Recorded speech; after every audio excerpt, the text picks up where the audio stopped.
Hey guys, my name's Candace and this is my final project. I just wanted to start this off by saying that, sorry if I sound a little nasally because I'm a little sick.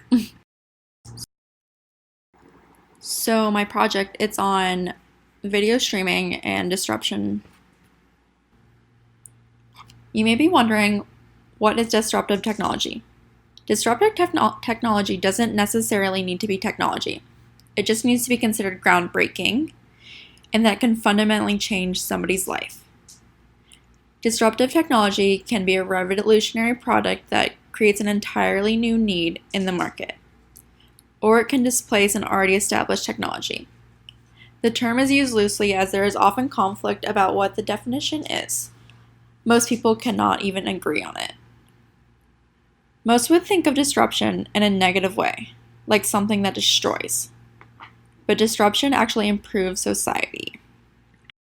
So to start this off, let's take a trip back to 1997. Blockbuster is on top of their game.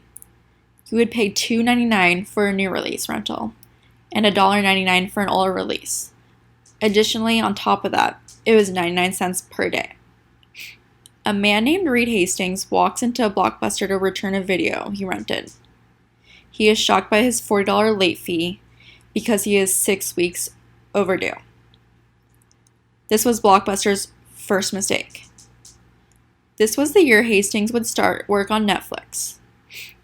In 2000, Hastings offered Blockbuster to purchase Netflix, which they declined repeatedly. Netflix was Blockbuster's only competition. Blockbuster only did video rentals and to survive, it had to win. In 2010, Blockbuster fell apart, giving Netflix the undisputed win. Blockbuster would soon close their doors for good.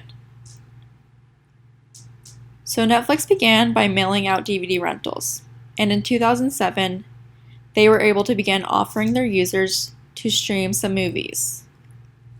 By 2010, they were offering streaming-only plans. From there, they exploded.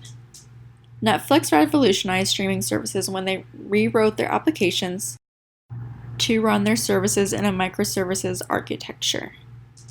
This means that each application or microservices code and its resources are its very own. It will not share any of it with any other app by nature. And when two applications do need to talk to each other, they use an API. Developers can now make many changes, small or huge, to each application, as long as they ensure that it plays well with the API.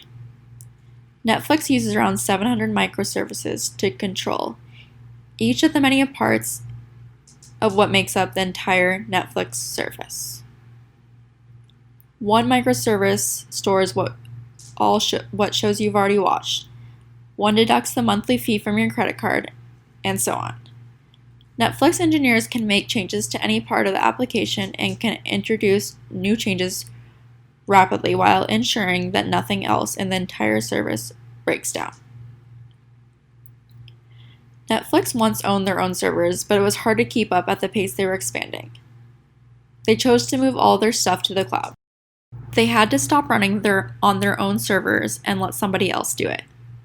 They chose to use Amazon Web Services, or AWS, and have been great partners since. Most people think this is unusual because Amazon Prime and Netflix are competitors, but they actually help each other out. So now what happens? How does this all work? When you click on a show, the app then determines what device you're using. It then fetches that exact file from the AWS server. The internet network now delivers that exact file to the user's device. There are so many options that you can use for streaming services, and here are a few. The most popular are Netflix and Hulu. You select your show first, then all the data requested is compressed and sent to the server, which hosts a pre-recorded file of the video. Algorithms compress the media file and transfer it over an internet connection. Your device then decompresses and displays the file. For a flat monthly fee, you can watch any show they host at any time you want, using any platform.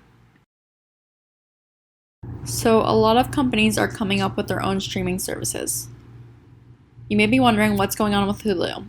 Hulu is pushing at Netflix, and recently they have decided that they will start offering a bundle that includes Hulu, Disney Plus, and ESPN Plus.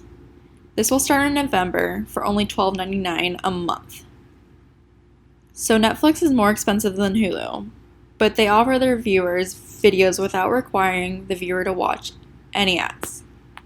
Hulu has pushed out an ad-free version, and this starts at $11.99 a month, but their basic version is only $5.99 a month if you're willing to watch the ads. They also have Hulu Live TV, and that is offered for $44.99 a month. Netflix offers options from $7.99 a month to $15.99 a month. Hulu is only available in the US, but they are starting to destroy Netflix. They are seeing higher growth rates than they have ever seen before. Streaming services have been a disruptive hit since Netflix began. The movie rental options needed to be changed as people were very sick of the outrageous fees. Now you can instantly have over 10,000 options right at your fingertips. I know that when I get home from a long day, I can instantly sit down and find something to watch. And I don't need to pay for any more TV channels.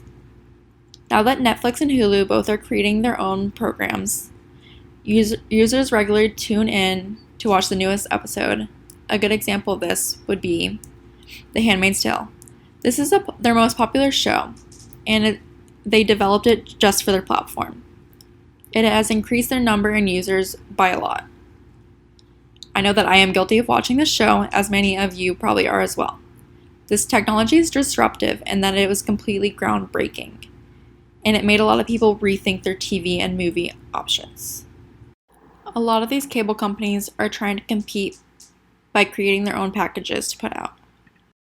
When it comes to companies like Hulu and Netflix, creating their own shows, it changed their lives, and in the future, I think they will keep finding ways to advance their technology, and they will keep gaining more users.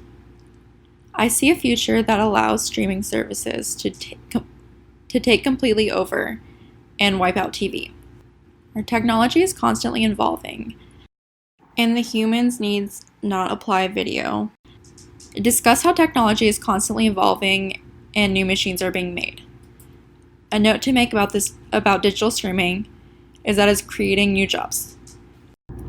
And in 2018, Netflix employed over 7,000 employees, with over 80% of them working on the company's streaming segment. Streaming services mean a lot of technical employees that will have to work well with the technology. These platforms are replacing the jobs like what we saw at Blockbuster, with even more positions as the companies grow. Another way that they are creating new jobs is that they are developing their own programs and employing actors. No matter what, more machines will be developed, and we may even eventually replace these positions. But technology is growing at such a fast rate, and there will always be new jobs that need to be taken. Live streaming has become very popular over the most recent years. This includes things like Twitch and YouTube Live and Instagram Live. People are now even able to use these social media platforms as an opportunity to make an income. To make money doing this, they either run ads during their live stream, or they ask for fan donations, and sometimes they even make it pay-per-view or subscription based. One of the biggest ways they make money, though, is by creating merchandise and selling it online. So on the last page, I put my works cited. I used 4 different sources online. And then to create my presentation, I used Audacity and I used Google Docs to create it. And then I combined them with Adobe Premiere Pro. Thank you so much for this semester. I had so much fun collaborating with you guys and discussing things about disruptive technology. yeah, so thanks.